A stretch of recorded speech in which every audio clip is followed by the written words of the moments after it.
Hello guys, in this video I'm going to show you how to create a paragraph in the Google Docs app. But before that, don't forget to subscribe and leave a comment down below, because at 10,000 subscribers I'm going to show you my whole YouTube revenue statistics and growth strategy. So without further ado, let's jump right into it.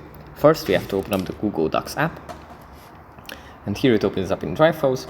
From here we just have to go into a document that we want to edit, then tap on the pencil icon in the bottom right corner, and then we have to go into the top row and tap on the letter A, then tap on paragraph, and here we have to tap on this icon, and here we can start writing a new paragraph.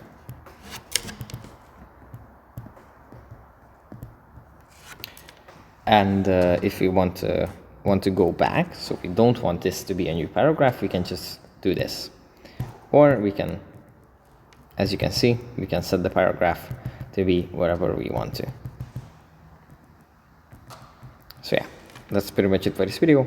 Hope it was helpful for you guys, and I'll see you in the next one. Bye.